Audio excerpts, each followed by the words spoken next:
Salutations. Hope this finds you well and that your mind is expanding by the minute. Something I wanted to talk about this time is implants. Is the fast blast video this time. And implants, I want to address this from two things. And I've been blessed enough to be given enough of a platform that people communicate with me a lot.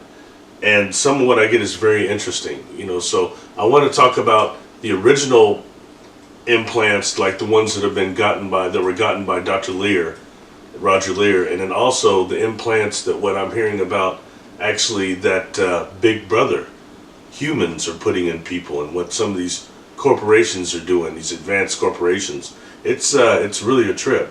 So dealing with the original implants, all right, by Dr. Lear, he pulled a few of them, and dealing with some of the engineering there, which always blows me away, taking it to the nano measure, is that these things are composed of carbon nanotubes, and the carbon nanotubes, there's like miles worth of them inside this microscopic implant. So that's one thing. So what we'll do is go over some of the things about these implants from Dr. Lear. And I want to make this clear that there's another video I did on this channel.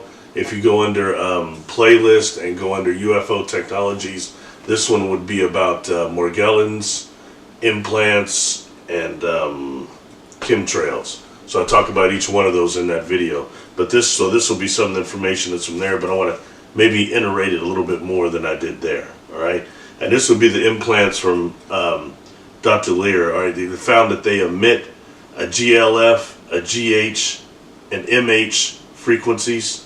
Okay, they generate a magnetic field of 10 Gauss.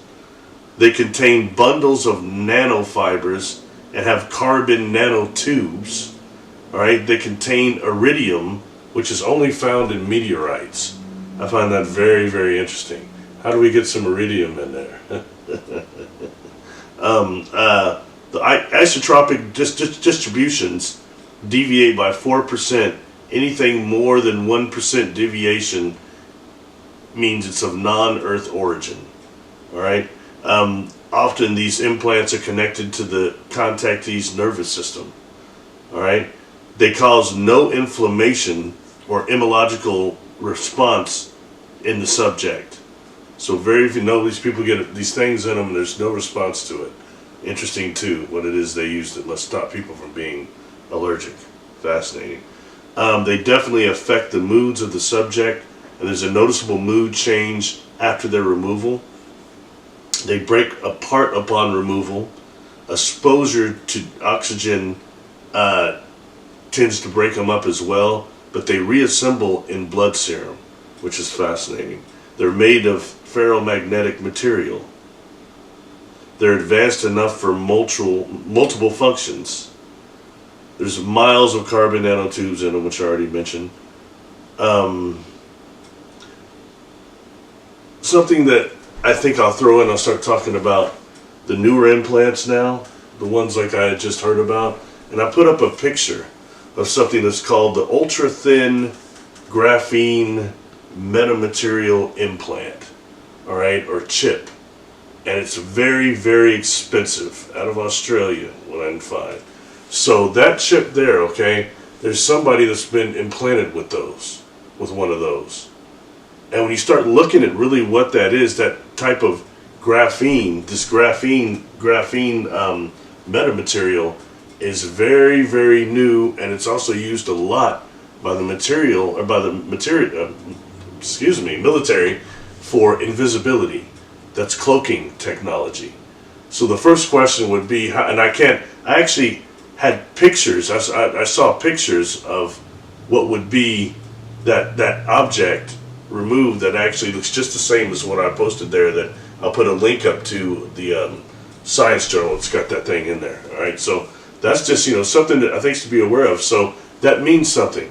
The one is that this type of an implant would be capable of, one, subjecting the person to virtual reality, invisibility technology, that type of holographic technology, but also it emits a frequency to where you being in the vicinity of one of those people, you might be exposed to it, to this type of invisibility technology and things that are affecting our perception.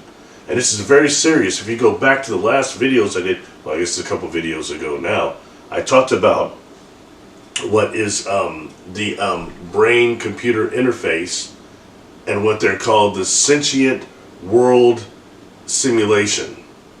The sentient world simulation, and how that is actually more like what they're trying to do, this matrix, and create the world virtually, as well as trying to make actually an AI brain for Google, which is very, very, I think, alarming, to say the least.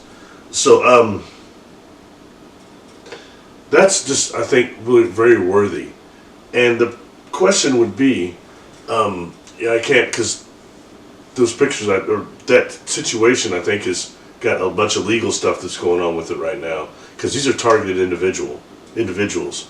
And really, I've seen even some things that are government people going up with talking about the target individual technology. I'll see if I can find a link for that too and put it on with this video also. So anyway, this is just taking the 2 spots of implants, and so this 2 things, the things that the implants may be doing.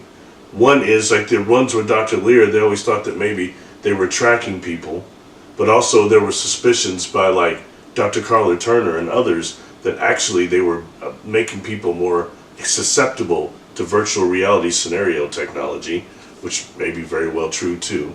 So these are different things they could be doing. Are they just tracking? Are they making us more susceptible to these things? It's good food for thought. And when talking about these implants, we saw these carbon nanotubes, miles of them. That's going on the nano, but we can take this even smaller to the pico. I've talked about in other videos the miniaturization of contact and of the phenomenon, and how they get smaller and smaller. The pico's smaller than the nano. When you start getting the civilizations that are doing that type of engineering, and then they're making Dyson spheres around their solar system, like a huge Death Star looking thing, or a Dyson sphere like Scotty died upon almost in Star Trek. That, when you start dealing with that, and the possibility of going hyperdimensionally from galaxy to galaxy, it becomes really fascinating. And it takes this whole thing to another level. Anyway, so I'm sure I did everything, and I appreciate everybody from Patreon. That's the reason these videos are still being made. I appreciate the people on YouTube that are giving me much positive feedback and starting to talk amongst yourselves. That's what the platform is for. That is everything. This implant, what it can also do, there are other implants that are quite similar, you can look this up too, is transparent brain implants. Then what they do is this can be put on the actual skull, just on the surface of the head and brain, and then they actually scan and map all the brain neural activity in that area. So that's something else. And when talking about that sentient world simulation, it's supposed to be ran by D-Wave quantum computers. You look, I've done some videos over quantum computers and time travel. That's in the playlist under the Time Science playlist. Anyway, so just more, again, food for thought. We start dealing with this world simulation, you're dealing with time travel and other things. Many different components would come with that. Please subscribe, please press the bell so you know if I put something else new out. And much thanks to all. Peace.